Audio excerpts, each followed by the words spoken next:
abeesimbyewo okuvuganya mu mpaka za nnalulungi wa Kyaggwe bonna bawera kuwangula ngula eno basobole okweyongerayo kwetaba mu mpaka za Buganda.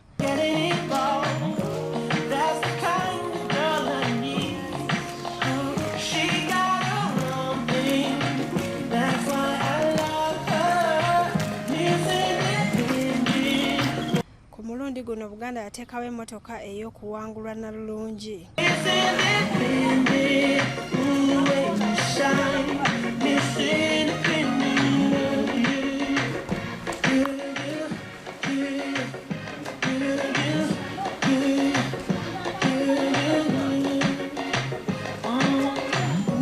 Something about kind of woman that can do for herself.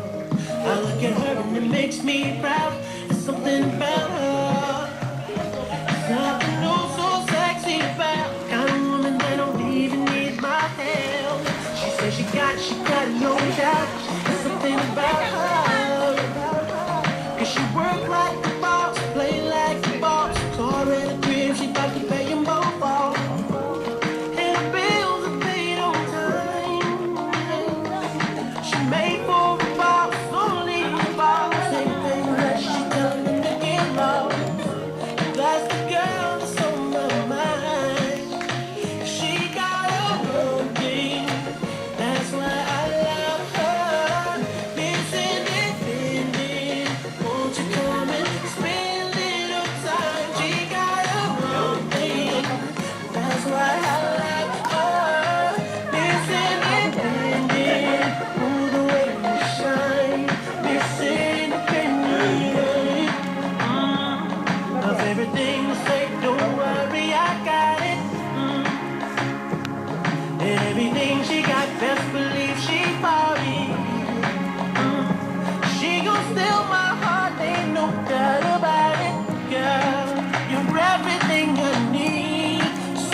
Tutuseeko mu nkambi giyite boot camp abawala bano gye batendekebwa nga balindirira okuvuganya mu mpaka ez'akamalirizo ku Bambusi Eco Park e Mukono nga ebbugumu lyeyongedde mu bavuganya.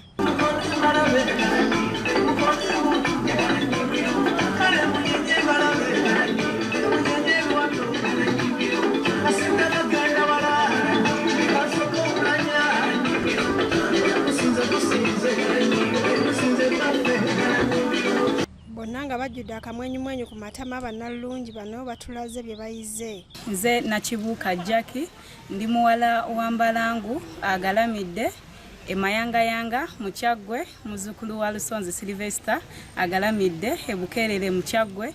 Ndi musanyufu nnyo okubeera nga ndi wano ku Bambusi Eco Park nti tuli mu boot camp ey'abaana abeesimbyewo ku bwannalulungi bw'ebyobulambuzi mu ssaza lyaffe ery'e Kyaggwe. Imbakoowoola mwenna abali eyo abatulaba ate era mutegeezeeko n'ababalala nti nga 19 tuli ku Bredo Hotel e Mukono mujje mutuwagire. Erinnya Nnalulungi Regina nga neddira ndiga akabbiro mpologoma. Neyanzanya omukisa guno kuba tusomye tuyize bingi tubadde ku kyoto ne tuyiga okukokya engero era mmanyi nti nno ndi mwetegefu nnyo era nja kuwangula. Mbakoowoola nga 19 okujja ku Bredo Hotel okutuwagira. Bampanguddwa bannalulungi bw'e Kyaggwe ngenda okufuba okulaba nga tukuŋŋaanya abavubuka b'ebika eby'enjawulo okuva mu ssaza lyaffe lino ery'e Kyaggwe n'okwetooloola Uganda yonna nga nyambiddwako ofiisi y'obuwangwa n'ennono tusobole okutumbula empisa mu bavubuka. Nze Nakangu Noriat Kyazze neddira njeza akabbiro ngujulu naviiridde mu ggombola ya Ssaabaddu Entenjeru. ebifo ebyobulambuzi abantu baffe be batalina kusubwa naddala ebiri mu Kyaggwe. Okusookera ddala tulina embuga y'eggulu wano ng'ekitebe ky'Ekyaggwe kinnyininyini bwe kitudde eky'essaza. Tulina emigga emirongo Ssezibwa ne Mubeeya mu ggombolola y'Engogwe. Tulina ekibira ky'amabira ekyo nakyo kiri wano mu Kyaggwe. Buli omu atubuulidde kyasuubira ne kyaluubirira era nga bonna bawera kuwangula mpaka zino. Erinnya nze Naziwa Sara neddira Nnyonyi Nyange akabbiro ku nguvu. Okusookera ddala kansooke njogere ku kyennyambala. Abaana abawala bonna abali eyo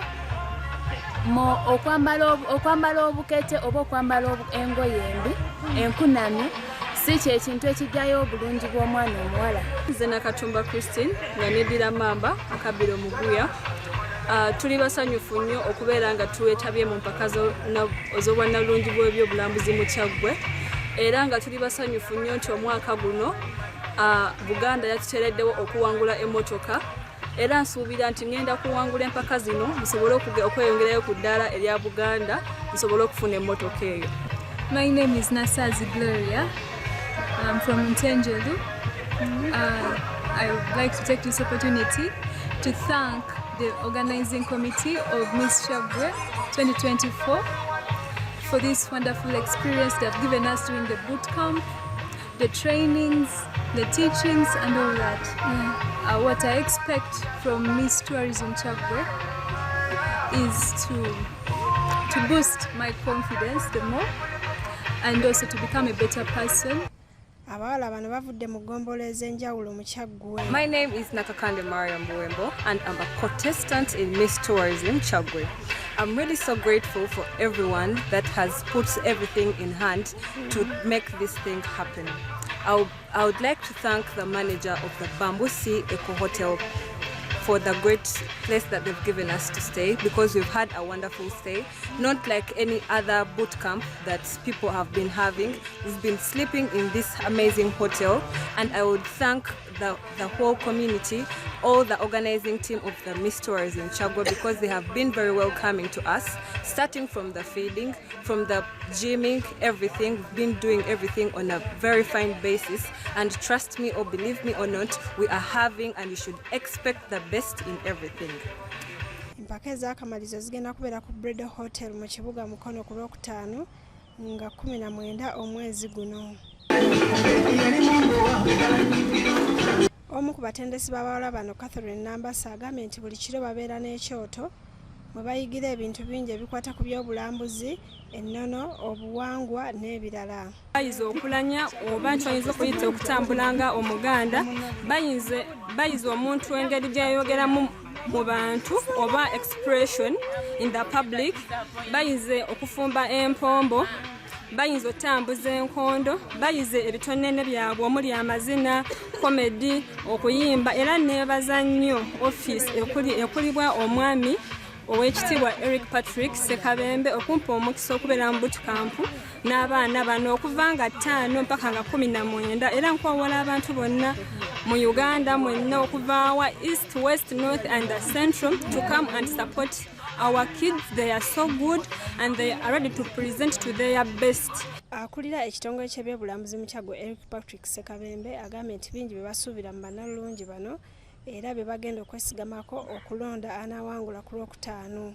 Nnalulungi w'ebyobulambuzi agenda mu maaso mu Buganda yonna era nga wano Kyaggwe ewa Ssekiboobo ng'abaana bano tubadde nabo eno wiiki tuli mu Yakubiri nga tubatendeka obuwangwa, ennono, ebyokumanya ebyobulambuzi ebiri mu Uganda, mu Buganda era nga omulamwa gwa kutumbula omwana omuwala nga tumuwa ekyo ekibayita confidence mu Luzungu okusobola okubeera ambasada w'ebyobulambuzi. Omukungu Sekabembe asabye abantu ab'enjawulo naddala abakukunavu mu Mukono ne Kyaggwe yonna okutwaliza awamu okubeegattako ku mukolo ogw'okuntiko ku Lwokutaano babeerewo nga basalawo ani anaabeera nnalulungi wa Kyaggwe agenda okuvuganya mu mpaka za nnalulungi wa Buganda.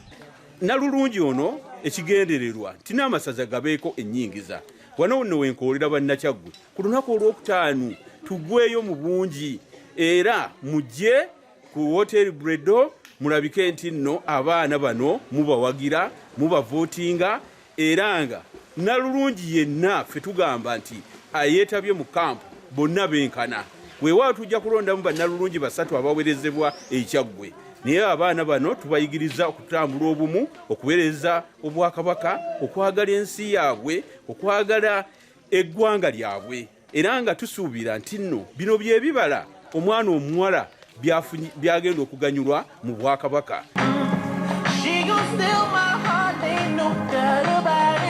Do you have a business trip, a study tour, a vacation, or intentions of enjoying the unique tourism sites?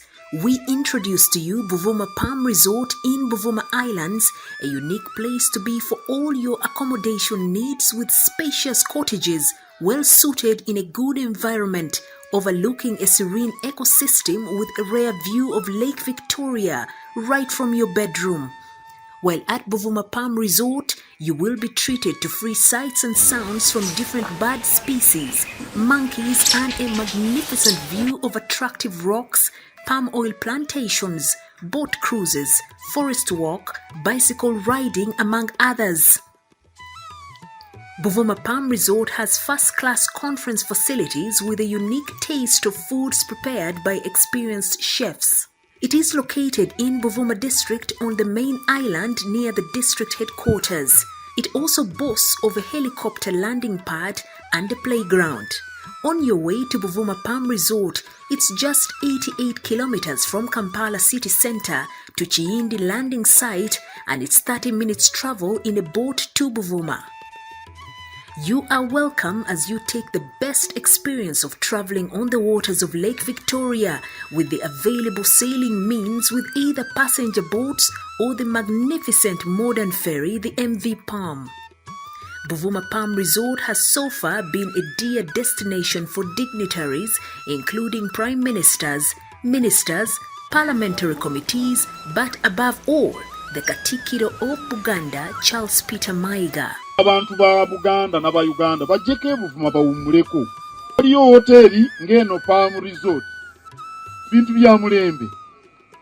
Oli muzadde ng'okyalemereddwa ku ssomero ki oyinza otwala omwana wo omwaka guno? Nsonga ki ekyakulemesezza? School fees bakusabye nnyingi? Olugendo lunene ng'ebyentambula bikyakalubye? Nandi ky'onoonya essomero erinaalabirira obulungi omwana wo? Okuviira ddala ku by'okusoma mu kibiina, okuzannya n'okutumbula ebitone, ekyokuddamu si kirala. Ly'essomero lya Prudence Junior School, Empoma Mukono, lisangibwa ku luguudo oluva e Mukono okudda e Kayunga, nga wakayitako mu katawuni k'Ekisowera opposite n'Empoma Girls School. Prudence Junior School liri mu kifo kigazi bulungi era ekisirifu, ate nga lirina abasomesa abakugu ddala, ebyokwerinda ku ssomero biri gguluggulu, ebyentambula babikolako anti emmotoka ezitambuza abaana weeziri. Essomero lya ddene boarding nga mu kaseera kano okuwandiisa abayizi kugenda mu maaso awo ku ssomero. Liwandiisa abayizi okuva ku daycare, nursery paka ku P7. Ebisale birungi ddala ng'abaana abava ewaka basasula emitwalo 3 gokka, ng'ate bo ab'ekisulo basasula emitwalo 6 gyokka. Abaana balya bulungi ne bakeera ku ssomero nga basanyufu. Gw'ayagala okuwandiisa omwana n'okumanya ebisingawo, kuba ku noti 7 noti 1 29 92 38 oba noti 773 noti 62 21. Prudence Junior School, tuwa omwana wo tumusomese, togenda kwejjusa. Our dear parents, thank you for paying us school fees, and we still need your support because education is the key. May God bless you